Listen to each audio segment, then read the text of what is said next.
देखिए 24 नंबर प्रश्न 23 अपने से बन गया होगा, 23 में ज़्यादा कुछ बात नहीं है।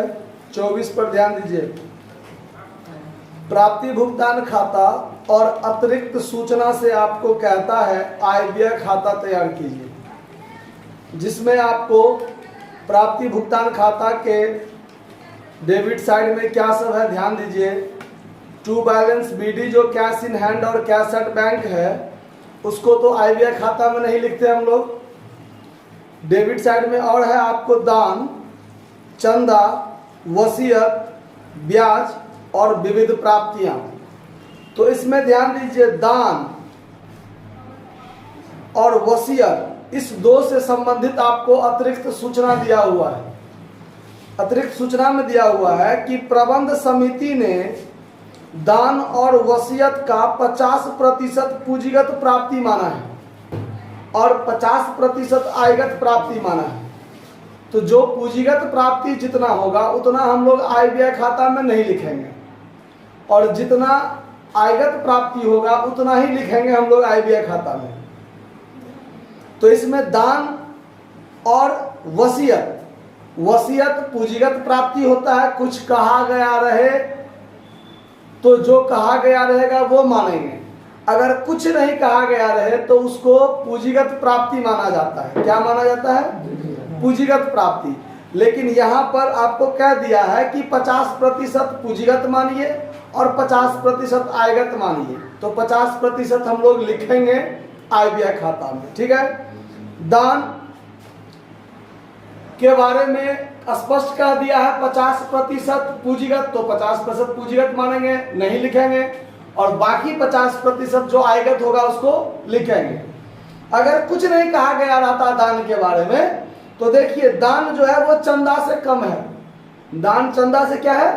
कम है, तो इसको हम लोग आयगत मानते हैं। लेकिन क्या दिया है कि 50% पूंजीगत और 50% आयगत, तो 50% लिखेंगे और 50% नहीं लिखेंगे। चलिए, तो अब सवाल बनाते हुए हम लोग चलते हैं। 24 में बनाना है आपको income and expenditure account. Expenditure account for the year ending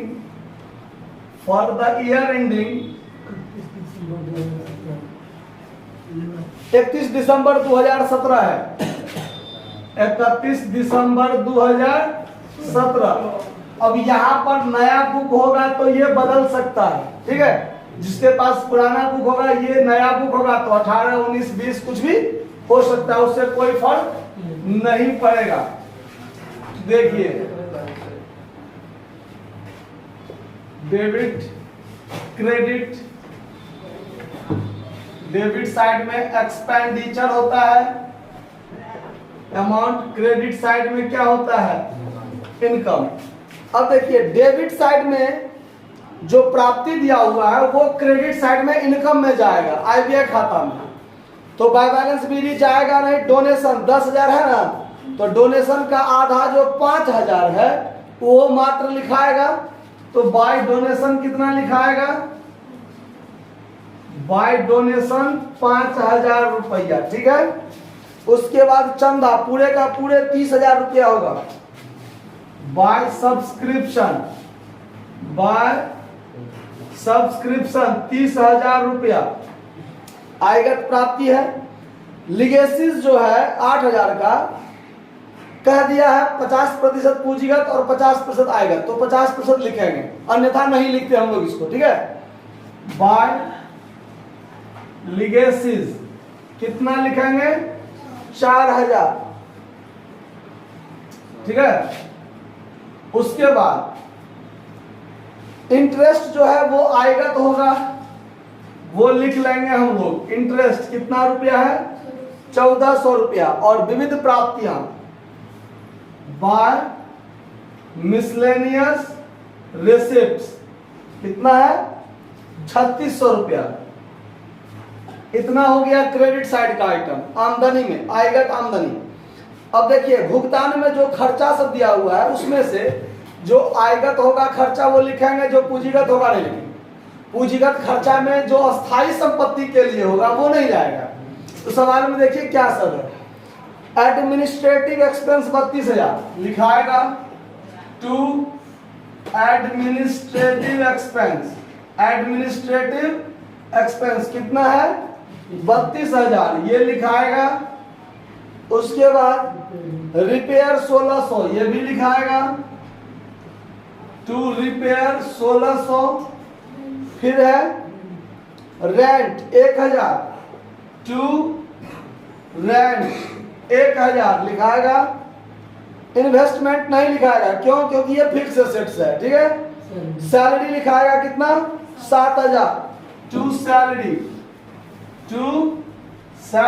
7000।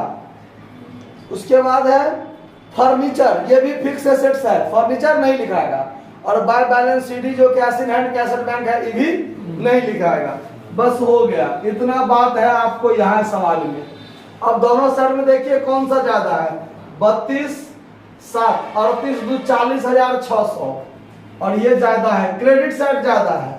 तो कितना है ये हो गया 5,000 5 10,000 10 30 40 4 44,000 ये हो गया 44,000 क्रेडिट साइड में। यहाँ भी 44,000 और इधर 40,600 आया था ना, तो अंतर होगा 3600।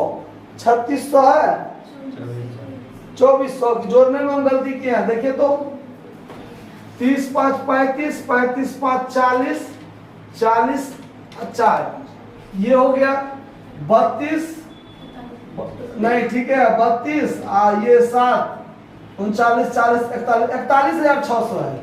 41,600 तो 2400 कितना 2400 ठीक है आंसर। यहाँ पर टू सरप्लस और कॉस्ट में क्या लिख दीजिएगा excess of income over expenditure. ठीक है, समझ में आ गया बात की? कहीं कोई दिक्कत? नोट कर लीजिए। धन्यवाद।